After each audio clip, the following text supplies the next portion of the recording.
Hello नमस्कार प्यारे दोस्तों, बाई स्टडी यूट्यूब चैनल पर आप सभी का स्वागत है। दोस्तों काफ़ी दिक्कतों का सामना करना पड़ रहा है आपको एसएससी जीडी का फॉर्म भरने में, भर नहीं पा रहे हो तो मैं आपको आज इस वीडियो में सिखा दूंगा कि एसएससी जीडी का फॉर्म आप अपने मोबाइल से कैसे भर सकते हो। कोई भी दिक्कत का सामना आपको नहीं करना पड़ेगा, ना ही कोई एक्स्ट्रा पैसा आपको देने की ज़रूरत होगी। हाँ, सबसे पहले काम की चीज़ बता देता हूँ, जितने भी ऑल फीमेल हैं, लड़कियाँ महिलाएं जो भी हैं, उनका एक पैसा भी नहीं लगता इस फॉर्म को भरने में, फ्री भरा जाएगा। तो शुरू करें फिर अपनी कहानी। आज मैं आपको एसएससी जीडी का फॉर्म भरने के लिए कलाकार बनाने वाला हूँ। तो सबसे पहले आपको अपने मोबाइल में, अपने कंप्यूटर में, जहाँ से भी आप भरना चाहते हो, किसी भी मोबाइल से आप भर सकते हो। ठीक है, ये नहीं है कि मेरे पास छोटा मोबाइल है, मेरे पास बड़ा मोबाइल है, कोई दिक्कत नहीं है। गूगल ओपन कर लेना। गूगल ओपन करने के बाद मेरे भाई सबसे पहले यहाँ से अपनी एक ऐसी कहानी स्टार्ट होती है। अगर यहाँ स्टार्टिंग में ही आपकी कहानी का मोरल गलत हो गया तो आप भर ही नहीं पाओगे फॉर्म। आप उस जगह पे नहीं पहुँच पाओगे, उस अड्डे पर ही नहीं पहुँच पाओगे जहाँ से एसएससी जीडी की बस मिलती है। तो ये पहली जो स्टेप है, यही आपको सही भरना है। ये सही भर दिया तो आगे आप हाथ पैर भी मारने लायक हो जाओगे। पहले नंबर पे यहाँ पे वो वेबसाइट डालनी है जो एसएससी की ऑफिशियल वेबसाइट है। एसएससी की ऑफिशियल वेबसाइट पर आप कैसे पहुंचोगे?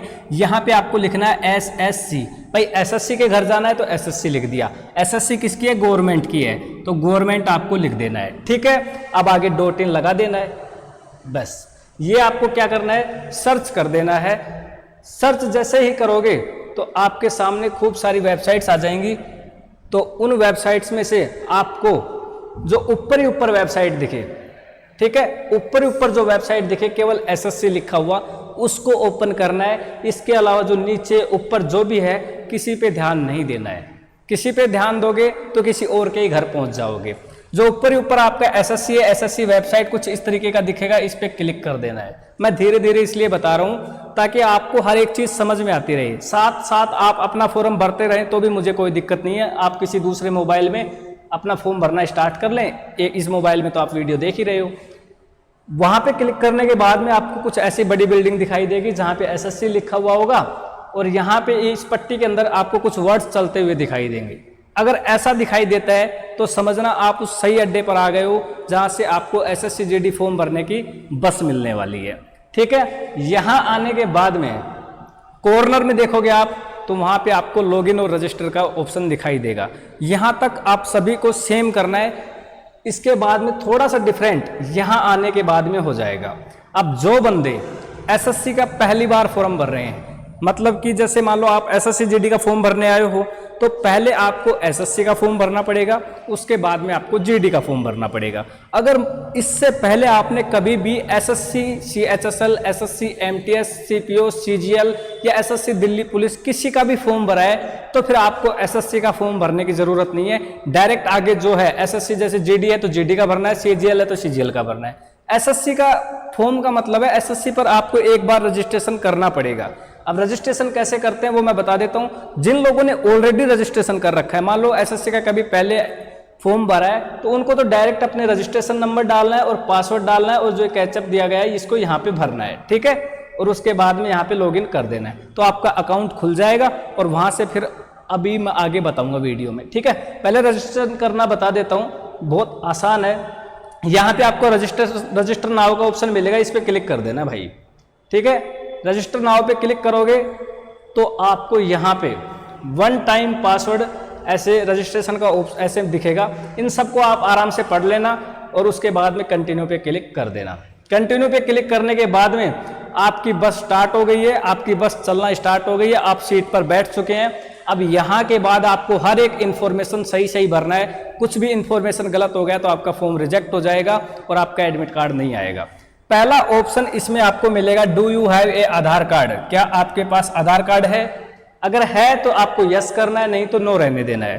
तो सभी के पास आधार कार्ड होगा, इसलिए यहाँ पे आपको यस करना है। इसमें एक लोचा ये है कि आपसे हर इंफॉर्मेशन डबल बार भरवाएगा। जैसे आधार कार्ड नंबर आपसे 2 बार भरवाएगा, आपके मम्मी का नाम आपसे 2 बार भरवाएगा, आपके पापा का नाम आपसे 2 बार भरवाएगा, ऐसे ही आपका नाम भी आपसे 2 बार भरवाएगा। मतलब कोई भी इंफॉर्मेशन ये फिल करवाएगा 2 बार करवाएगा। आधार कार्ड नंबर इसमें आपको फिल करना है, जो भी आपका आधार कार्ड नंबर है पहले वाले ऑप्शन में। एक चीज ध्यान देते रहना, ये काउंट चलते रहेंगे, पहला, दूसरा, तीसरा। ठीक है, तो फर्स्ट वाले में आधार कार्ड भर दिया, दोबारा से आपको अपने आधार कार्ड नंबर भरने हैं। 2 बार आधार कार्ड नंबर भरने के बाद में फिर सेकंड ऑप्शन आएगा टाइप ऑफ इंडिकल कार्ड, मतलब आपके पास अगर मान लो जैसे आधार कार्ड नहीं है और आपने यहाँ पे नो किया, तो फिर यहाँ से आप अपनी कोई भी एक आईडी लगा सकते हो, जैसे driving licence, PAN card, passport, voter ID, school college ID. लेकिन आपने अगर पहले आधार कार्ड लगा दिया तो इसको यहाँ पे खाली छोड़ देना है, इसको भरने की कोई आवश्यकता नहीं है। अब आएगा 3 नंबर कैंडिडेट नेम, तो यहाँ पे आपको अपना नेम फिल करना है। नेम फिल करते समय आपको एक चीज ध्यान रखनी है कि आपको वो नेम फिल करना है जो आपकी 10th यानी 10वीं क्लास की मार्कशीट में नाम है, वही नाम आपको यहाँ पे फिल करना है। ये नहीं है कि मेरे राशन कार्ड में मेरा नाम अलग है, मेरे आधार कार्ड में मेरा नाम अलग है, मेरे किसी और डॉक्यूमेंट्स में मेरा नाम अलग है तो मैं वो भरूं। आपके जो 10th की मार्कशीट में नाम है वो नाम यहाँ पे भरना है, आधार कार्ड के पीछे भरोसे यहाँ पे नहीं रहना है, ठीक है। तो आपका जो भी नाम है 10th की मार्कशीट में वो यहाँ पे आप भर लेना अच्छे से। स्पेलिंग का जो आपको है ध्यान रखना है, स्पेलिंग आपको गलत नहीं करनी है। वेरीफाई कैंडिडेट नेम, वापस से वही नाम आपको डालना है जो यहाँ पे डाले हो। कॉपी पेस्ट आपको बिल्कुल नहीं करना है, कभी यहाँ से भर के कॉपी और पेस्ट करो, आराम से, थोड़ा टाइम लग जाएगा, कोई दिक्कत नहीं है, पर धैर्य से भरना। हैव यू चेंज नेम, चौथा नंबर का ऑप्शन आएगा हैव यू चेंज नेम, क्या आपने कभी अपना नाम चेंज करवाया डॉक्यूमेंट्स के अंदर? अगर करवाया है तो आपको यस करके जो भी नाम चेंज आपने करवाया वो यहाँ पे लिख देना, नहीं करवाया तो इसको नो रहने देना है और आगे बढ़ जाना है।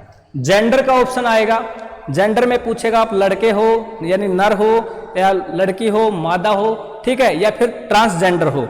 इसके अलावा तीसरा वाला जेंडर आप समझ गए होंगे, वो वाला ठीक है। और जिसको नहीं पता भाई मैं क्या हूं तो अपनी पैंट को थोड़ा सा उठा के ऐसे देख लेना, अपने आप पता लग जाएगा। तो इसमें मेल फीमेल जो भी आप हैं वो भर लोगे। डेट ऑफ बर्थ, मैं फिर से बता रहा हूं, डेट ऑफ बर्थ भी आपको 10th की मार्कशीट के अकॉर्डिंग ही भरनी है। जो भी आपकी 10वीं की मार्कशीट में आपकी डेट ऑफ बर्थ है वही यहाँ पे फिल करनी है। उसके बाद फादर्स नेम, आपके पिताजी का नाम आपको भरना है। पिताजी का नाम आप कैसे भरोगे? पिताजी के आधार कार्ड से नहीं भरना है, पिताजी का राशन कार्ड लेके नहीं भरना है, आपकी जो मार्कशीट में पिताजी का नाम है वही चीजें यहाँ पे आपको भरनी है, ठीक है। मदर्स नेम, आपकी माता का नाम भर लेना। उसके बाद में एजुकेशन बोर्ड, यानी ये पूछेगा कि 10वीं क्लास आपने किस बोर्ड से पास की है। जैसे मान लो आपने बिहार बोर्ड ओपन स्कूल से पास किए तो वो भर देना। इसमें सभी बोर्ड्स के नाम आपको मिल जाएंगे। जैसे किसी ने हरियाणा से पास किए तो बोर्ड स्कूल एजुकेशन हरियाणा, किसी ने आंध्र प्रदेश से किया तो board of secondary education Andhra Pradesh, किसी ने राजस्थान से किया तो board of secondary education Rajasthan, और किसी ने भाई सीबीएसई से की है, जैसे इंग्लिश मीडियम स्कूलों में पढ़ते ना, तो उनके लिए आएगा central board of secondary education और यहाँ पे सीबीएसई, ठीक है। चलिए आगे बात कर लेते हैं रोल नंबर। जो 10th क्लास के आपके रोल नंबर है मार्कशीट के ऊपर देखकर आप यहाँ पे फिल कर देना। वेरीफाई रोल नंबर मतलब दोबारा से आपको भरना है रोल नंबर। ईयर पासिंग, यानी आपने 10th क्लास कौन सी ईयर में पास किया था वो यहाँ पे आपको फिल कर देना है, ठीक है मेरे भाई। उसके बाद में आएगा हाईएस्ट लेवल क्वालिफिकेशन, यानी आपके पास ज़्यादा से ज़्यादा कितना लेवल का क्वालिफिकेशन, आप 10वीं पास हैं, 12वीं पास हैं, ग्रेजुएट हैं या फिर अदर कुछ किया हुआ है। तो इसमें मेरे हिसाब से आप 10वीं पास ही कर लेना। बाकी कोई भी आपके पास जो डिग्री है, जैसे पीएचडी है तो पीएचडी कर लेना, ग्रेजुएशन है तो ग्रेजुएशन कर लेना, कोई डिप्लोमा ले रखे हो तो डिप्लोमा भर लेना, और केवल 12वीं पास हो तो 12वीं, सबको ऐसा ऑप्शन है। तो आप अपनी क्वालिफिकेशन के अकॉर्डिंग इसमें भर लेना जो भी आपकी क्वालिफिकेशन है, ठीक है। बाकी 10वीं भर लेना, कोई दिक्कत नहीं है। कैंडिडेट्स मोबाइल नंबर, और यहाँ पे देखो क्वालिफिकेशन का फायदा ये मिलने वाला है, जैसे मान लो आप नौकरी लग गई और बाद में आपको प्रमोशन चाहिए तो ग्रेजुएशन होगी तो ही आप प्रमोशन ले पाओगे, तो इसलिए आपके पास जो भी है वो भर के रखना।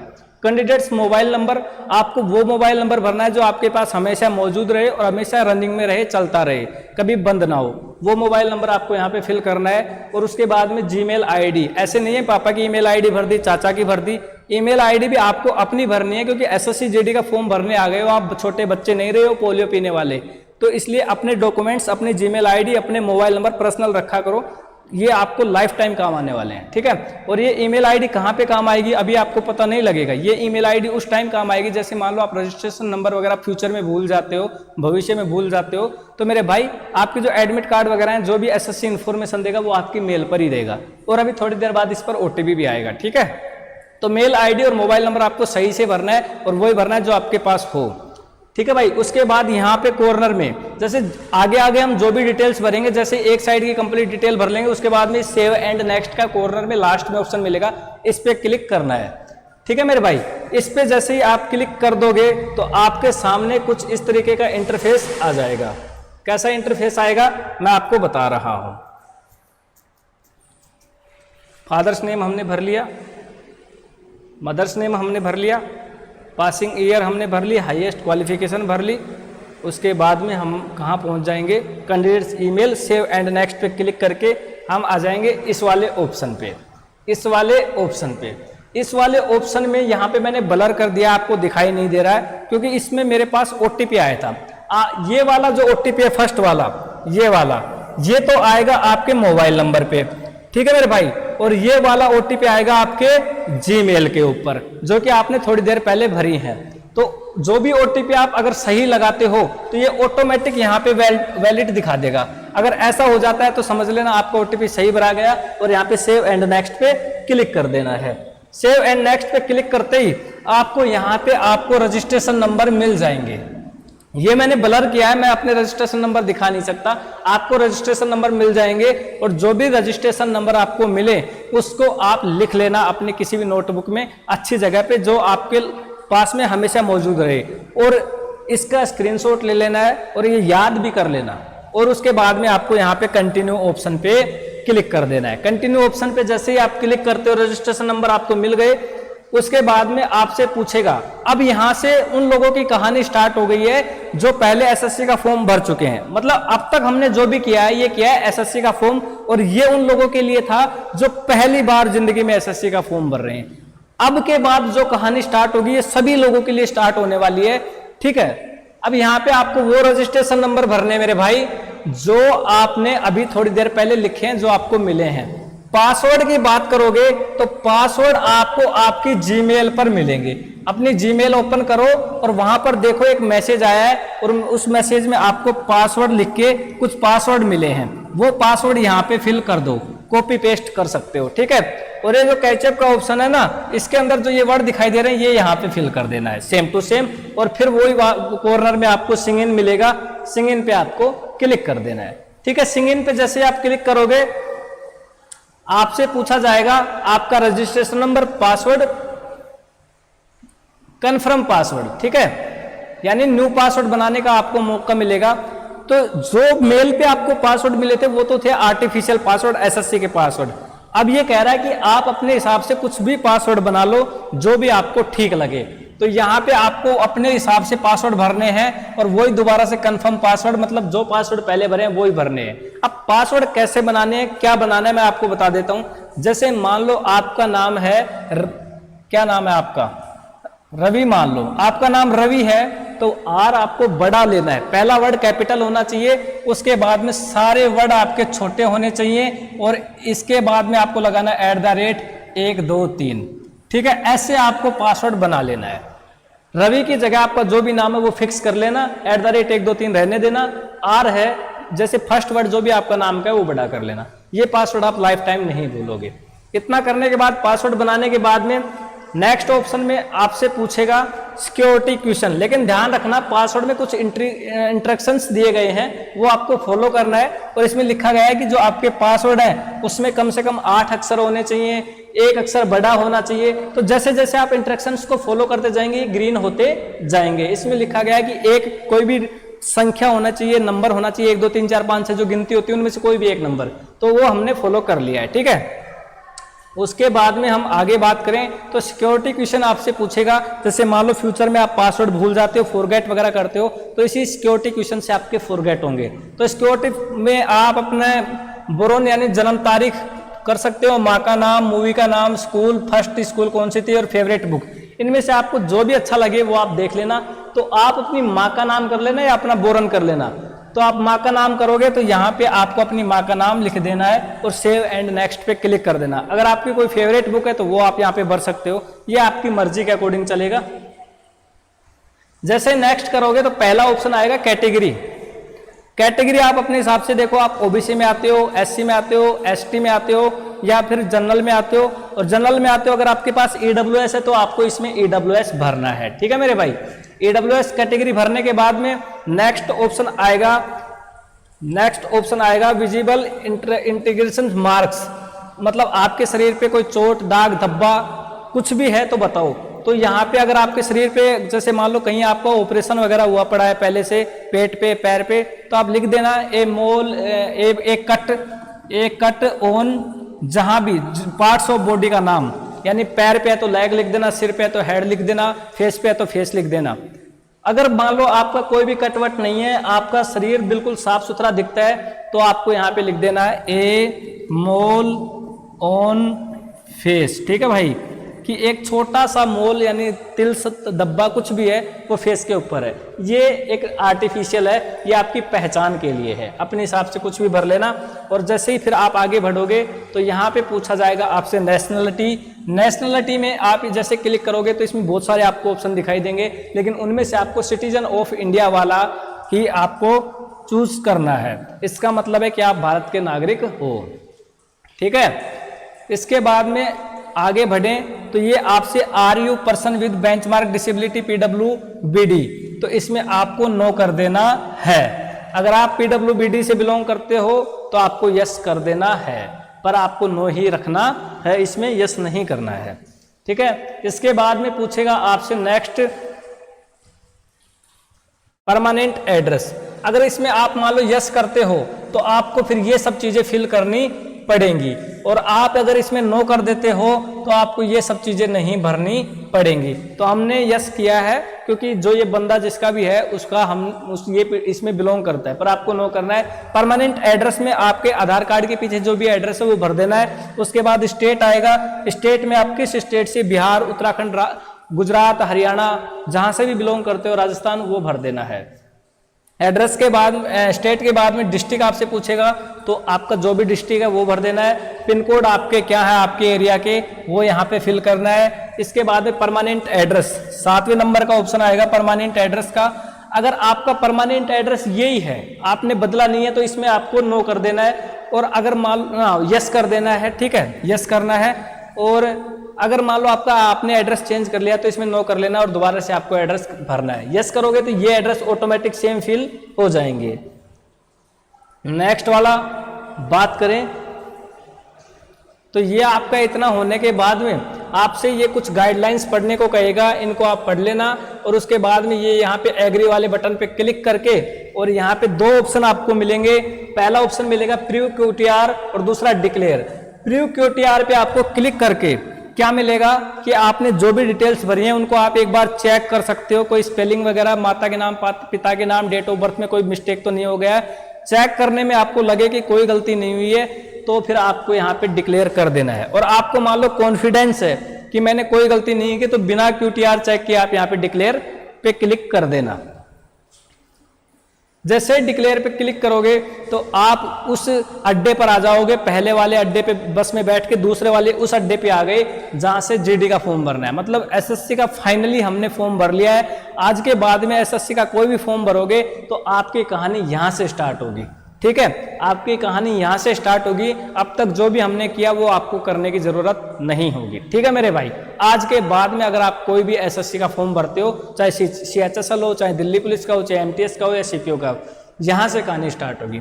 अब आपको GD का फॉर्म भरना है तो यहाँ पे 3 ऑप्शन मिलेंगे, लाइव एग्जामिनेशंस, माई एप्लीकेशंस, एप्लीकेशंस हिस्ट्री। इनमें आपको मैं बता देता हूँ, एप्लीकेशंस हिस्ट्री में जैसे आप SSC GD का फॉर्म भर लोगे तो आप फ्यूचर में कभी भी देख सकते हो कि आपने कभी GD का फॉर्म भरा था। माई एप्लीकेशंस यानी मैंने कौन कौन सा फॉर्म अभी भर रखा है लाइव, और लाइव एप्लीकेशंस की आप कौन सी भर्तियां चल रही है, SSC GD की चल रही है। यहाँ पे अप्लाई का ऑप्शन है, इस पे आपको क्लिक मार देना है। ठीक है, अगर आपको SSC GD का फॉर्म भरना है। जैसे क्लिक करोगे यहाँ पे कुछ इंस्ट्रक्शंस फिर मिलेंगे आपको पढ़ने में, वो भी हिंदी में। इनको पढ़ लेना है और ये आपको बताएगा कि आपको जो फोटो वगैरह अपलोड करनी है उनकी साइज वाइज क्या होनी चाहिए। ठीक है, जो भी आप इंफॉर्मेशंस भरो वो सही ध्यान से भरना, फोटो धुंधले वगैरह नहीं होना चाहिए।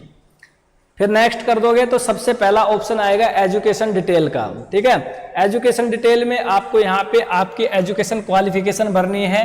तो जैसे ही आप इसमें अपनी क्वालिफिकेशन 10th पास 12th पास जो भी है पहले आप भर के आए वो भरोगे, बाकी चीजें अपने आप ऑटोमेटिक आ जाएंगी। अपने आप ऑटोमेटिक क्यों आई? क्योंकि हम ये सब चीज़ें एसएससी के फॉर्म में भर चुके हैं, तो एसएससी के जीडी का जो फॉर्म है एसएससी से इन्फॉर्मेशन उठा लेता है। ठीक है, आगे बात करें तो बाकी सब चीज़ें आपकी ऑटोमेटिक भर जाएंगी और लास्ट में आपका आएगा ये परसेंटेज वाला ऑप्शन कि आपकी जो 10th क्लास में वो कितने परसेंट भरी है। जैसे मान लो मेरी 70% बनी है तो इसमें आपको 70 भर देना है, और मान लो किसी की 67.37 बनी है तो आपको 67 ही नहीं भरना है, पॉइंट लगा के 37 भी भरना है। जितने भी पॉइंट के आगे वो भी आपको भरना है।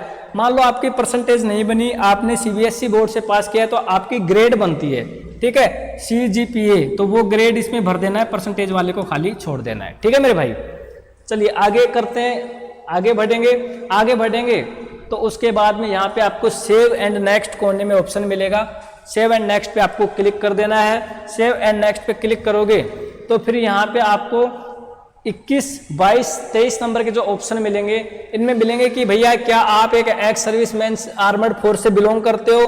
अगर आप करते हो तो यस करना, नहीं तो आपको यहाँ पे नो कर देना है। ठीक है, ये 22 नंबर वाला जो ऑप्शन आएगा आपके सामने, ये सबसे इंपॉर्टेंट है, इसमें आपको मिस्टेक नहीं करना है, गलती से भी नो नहीं करना है, यस ही करना है। यहाँ पे कभी आप देखो कि इन तीनों में नो करते चलो, नहीं। ये पूछेगा विदर स्किंग एज रिलेक्शन, क्या आपको उम्र में छूट चाहिए, तो आपको चाहिए तो यहाँ पे यस करना है, नहीं चाहिए तो नो करना है। अब यस करना है, आपको उम्र में छूट चाहिए तो आपको यहाँ जैसे यस करोगे तो यस करते ही आपसे कैटेगरी ऑप्शन पूछ लेगा कि आप किस कैटेगरी में हो। तो यहाँ पे आपको पता होना चाहिए जो जनरल कैटेगरी वाले होते हैं उनको छूट नहीं मिलती है, SC ST OBC में हो तो भर देना, आपको छूट मिल जाएगी। ठीक है मेरे भाई, उसके बाद में पूछेगा do you want make your personal information available for accessing job opportunity, ये वो है, इसमें आपको नो कर देना है। ठीक है मेरे भाई, बिना पढ़े नो कर देना। जो जो यस करने का होगा मैं ऑटोमेटिक आपको बताता रहूंगा। उसके बाद में हमने यहाँ तक फॉर्म भर लिया, फिर आपसे पूछेगा आगे चल के, यहाँ पे इनमें कोई भी जानकारी आपको नहीं भरनी है, जो जो मैं बता रहा हूँ केवल वही चीजें आपको भरते हुए चलना है। ठीक है, उसके बाद में आपसे 24 नंबर का ऑप्शन आएगा प्रेफरेंस का, कि आपको प्रेफरेंस क्या भरना है, कि आप इसका एग्जाम कहाँ देना चाहते हो। तो इसमें जैसे पहले वाले प्रेफरेंस पे क्लिक करोगे तो काफ़ी सिटियों के नाम आ जाएंगे, अलवर, अजमेर, भीलवाड़ा, या फिर जैसे उत्तर प्रदेश की, या फिर दिल्ली, गुड़गांव, जो भी आए उनमें जहां भी आपके नज़दीक रहे वो आपको पहले वाले ऑप्शन पे क्लिक कर देना है। दोबारा क्लिक करोगे तो वही सिटी के नाम दोबारा आ जाएंगे, दूसरी सिटी का नाम कर देना है। तीसरी बार करोगे तो वही तीसरी बार कर देना है। ठीक है, 3 सिटी आपको यहाँ पे अपने हिसाब से अलग अलग भर लेनी है। 25 नंबर का क्वेश्चन आएगा medium of computer based examination, कि आप जो आपका पेपर होगा ऑनलाइन वो किस लैंग्वेज में देना चाहते हो, इंग्लिश में या हिंदी में। तो जैसे मान लो हिंदी में देखना चाहते हो तो सिलेक्ट पे क्लिक करोगे तो यहाँ पे 2 लैंग्वेज मिलेंगी, तो वो लैंग्वेज जो भी आपको ठीक लगे वो भर लेना, इंग्लिश या हिंदी जो भी। ठीक है, उसके बाद पूछेगा are you a national code NCC certificate holder, ये सबसे इंपॉर्टेंट है। अगर आपके पास NCC का सर्टिफिकेट है लेवल A B C जिस भी लेवल का है तो आपको यस करना है, नहीं है तो आपको नो करना है। इससे क्या है कि आपको नंबरों में छूट मिलती है। यहाँ पे NCC लेवल का अगर आप सर्टिफिकेट अपलोड करोगे तभी आपको आगे जाके छूट मिलेगी। ठीक है, तो यस कर देना अगर आपके पास है, और यस करने के बाद आपसे पूछा जाएगा किस लेवल का है, वो सब चीजें आप भर लोगे, बिल्कुल आसान है। 27 नंबर का ऑप्शन है have you participate any sports and state national international level, यानी आपने कोई भी नेशनल इंटरनेशनल लेवल पे कोई भी गेम वगैरह खेला है, किसी में भी पार्टिसिपेट किया है तो आपके पास डिप्लोमा सर्टिफिकेट है तो यस करो, नहीं तो नो करो। तो जिसके पास खेल कूद का हो तो यस करना, नहीं तो नो करके आगे बढ़ लेना। उसके बाद 28 नंबर का ऑप्शन आएगा स्टेट यूटी ऑफ डोमिसाइल, आपको यहाँ पे अपना स्टेट भर देना है। ठीक है मेरे भाई, आपको अपना यहाँ पे स्टेट भर देना है। उसके बाद में आपसे पूछेगा डिस्ट्रिक्ट, तो आपको यहाँ पे डिस्ट्रिक्ट भर देना है। उसके बाद में यहाँ से 30 नंबर का आपको ध्यान देना है have you migrate from the state UT of your to state, इसका मतलब ये है कि आपने अपनी जगह चेंज कर ली है क्या। मान लो पहले आप किसी स्टेट में थे, आप दूसरे स्टेट में आके आप दूसरे स्टेट में रहने लग गए, अगर ऐसा हुआ है तो यस करना है, नहीं तो आपको नो करना है। ठीक है, कि आप जैसे उत्तर प्रदेश में जन्मे और उत्तर प्रदेश के रहने वाले और अभी भी उत्तर प्रदेश में रहने हो तो नो करना है, और मान लो आप उत्तर प्रदेश में जन्मे और राजस्थान में आके रहने लग गए तो आपको यस करना है। ठीक है, candidate belongs to military national affected district, no इसमें आपको भर देना है। कैंडिडेट बिलोंग्स बॉर्डर डिस्ट्रिक्ट तो आपको नो कर देना है। अगर आप बॉर्डर डिस्ट्रिक्ट से आते हो तो यस कर देना है। और इसके बाद में जो 33 नंबर का ऑप्शन है ये आपका सबसे काम का होने वाला है। 33 नंबर के ऑप्शन में आपसे पूछेगा कि पोस्ट प्रेफरेंस भरो, आपको कौन सी पोस्ट पे ज़्यादा इंटरेस्ट है। तो ये आपको गोले गोले दिखाई देंगे खाने खाने। अब इनके बारे में मैं आपको बता देता हूँ, ठीक है, उसके बाद में ही आपको भरना है। आप यहाँ पे देखो BSF का जो है वो A है, CISF का B है, CRPF का C है, SSB का D है, ITBP का E है, असम राइफल का F है, NCB का G है, SSF का H है। ये इनका ग्रुप है। अब जो भी आपको भरना है, जैसे CRPF भरना है तो आपको यहाँ पे C भर देना है, ठीक है। इसी तरीके से मान लो आपको दूसरी पोस्ट SSB भरनी है तो SSB में आपको यहाँ पे D भर देना है। इसी तरीके से आपको भरते हुए चलना है। जो भी आप यहाँ पे भरो वो सेम यहाँ पे आपको भर देना है, ठीक है मेरे भाई। और उसके बाद आपको यहाँ पे सेव एंड नेक्स्ट पे क्लिक कर देना है। सेव एंड नेक्स्ट पे जैसे क्लिक करोगे उसके बाद में जैसे मान लो यहाँ पे भर लिया और सेव एंड नेक्स्ट पे क्लिक करने के बाद में आपसे पूछा जाएगा अपलोड योर फोटो, यानी आपकी यहाँ पे लाइव फोटो अपलोड होगी। इस पे आप क्लिक करोगे तो आपके मोबाइल का कैमरा यहाँ खुल जाएगा और कैमरा खोलने के बाद इस तरीके से आपको सामने बिल्कुल सामने देखना है। लेकिन फोटो कैसी नहीं चलेगी वो भी मैं आपको बता रहा हूँ। अगर आप चश्मा लगाते हो तो आप चश्मा हटा देना, चश्मे वाली फोटो यहाँ पे नहीं चलने वाली है। साथ ही आपका देखो बैकग्राउंड की बात करें तो इस फोटो को ध्यान से देखो, इधर की बात करें तो इधर लाइट थोड़ी ज्यादा दिख रही है, इधर अंधेरा दिख रहा है। ऐसी फोटो नहीं चलेगी, मास्क वाली फोटो नहीं चलेगी। फोटो ऐसी चलेगी जिसमें चेहरा बिल्कुल क्लियर दिखाई दे, जो चेहरे पर लाइट वगैरह है वो बिल्कुल अच्छे से सही क्लियर आए, तो ये फोटो यहाँ पे अपने आप उठा लेगा। अगर आप गलत फोटो अपलोड करते हो तो फोटो तो आपकी अपलोड हो जाएगी, लेकिन मेरे भाई आपका जो फॉर्म है उसका एडमिट कार्ड नहीं आएगा। उसके बाद में आगे बात करें तो यहाँ पे सिग्नेचर भरने का ऑप्शन आएगा कि आप सिग्नेचर भरो। एक कागज लेना, कागज पे पेन से अपना नाम लिख देना आराम से, जैसे अमन नाम है तो अमन लिख देना। कोई भी इंग्लिश डिजाइन साइन करने की जरूरत नहीं है। साइन के नीचे आपको लाइन नहीं खींचनी है, ठीक है। डायरेक्ट जैसे ऐसे अमन है तो ऐसे अमन लिख के लाइन खींच देना और इस पे क्लिक करके वो फोटो अपलोड कर देना, ठीक है मेरे भाई। और यहाँ पे फिर सेव एंड नेक्स्ट का ऑप्शन आएगा, इस पे क्लिक करके आगे बढ़ जाना। सिग्नेचर का मैं थोड़ा सा डेमो दिखा देता हूँ। इस तरीके से साइन आपके नहीं होने चाहिए, इस तरीके से कॉर्नर में साइन नहीं होने चाहिए, इस तरीके से एक साइड साइन नहीं होनी चाहिए, बीच में साइन नहीं होने चाहिए। बीच में साइन हो कोई दिक्कत नहीं है, लेकिन ऐसा होना चाहिए थोड़ा बड़ा होना चाहिए, ऐसा नहीं कि दिखे ना। इस तरीके से साइन, धुंधले साइन नहीं होना चाहिए। तो ये आप देख सकते हो साइन आपके कुछ इस तरीके से होने चाहिए जो आपको क्लियर दिखाई दे। यहाँ पे मैं आप दिखा रहा हूँ, ठीक है। आपके इस तरीके के साइन यहाँ पे चलने वाले हैं जो क्लियर ब्लू पेन से अच्छे साफ दिखाई दे, सभी को दिख रहा होगा, ठीक है। उसके बाद में सिग्नेचर अपलोड करने के बाद में आपको सेव एंड नेक्स्ट पे क्लिक कर देना है। जैसे सेव एंड नेक्स्ट पे क्लिक करोगे यहाँ पे आपको ऑप्शन देखने को मिलेंगे, go to dashboard, print application. तो ये उन्हीं को मिलेंगे जो लड़की होगी। लड़की का अगर आप लड़की और फॉर्म भर रहे हो, फीमेल हो, तो आपका फॉर्म भरा जा चुका है, कोई दिक्कत नहीं है। अब अपनी तैयारी करो, पढ़ते रहो, लिखते रहो और अपने एडमिट कार्ड जमाएं जाओ, अब एग्जाम दे लेना। अगर आप लड़के हो तो भैया आपको यहाँ प्रिंट एप्लीकेशन की जगह मिलेगा मेक पेमेंट। क्या मिलेगा? मेक पेमेंट, ठीक है। इस मेक पेमेंट पे आपको क्लिक करना है। फोन पे, गूगल पे, पेटीएम, यूपीआई, जहां से भी आप पेमेंट कटवाना चाहो वहां से आपको 100 रुपए की यहाँ पे फीस कटवानी पड़ेगी, ठीक है। 100 रुपए की फीस कटवाते ही आपको भी प्रिंट एप्लीकेशन का ऑप्शन देखने को मिल जाएगा। तो ऐसे भरते हैं दोस्तों एसएससी जीडी का फॉर्म। शायद हर जानकारी आपको समझ में आ गई होगी, अब आपको कोई डाउट नहीं रहा होगा। अगर फिर भी कोई डाउट हो जाता है, किसी ऑप्शन में भरने में आपको दिक्कत आ रही है, नहीं भर पा रहे हो, तो कमेंट कर देना, पूछ लेना, कोई दिक्कत का सामना आपको नहीं करना पड़ेगा। और जितनी हमने कोशिश की अच्छे से अच्छा बताने की, हमने बताया है, समझाया है। फिर मिलेंगे, उससे पहले चैनल को सब्सक्राइब कर लेना, वीडियो को लाइक करना है, कमेंट आपको करना है अगर आपको कोई डाउट हो, नहीं तो नाइस वगैरह जो भी लिख के आपको निकलना है, ठीक है मेरे भाई। मिलते हैं एक अच्छे अपडेट के साथ, तब तक के लिए जय हिंद, जय भारत।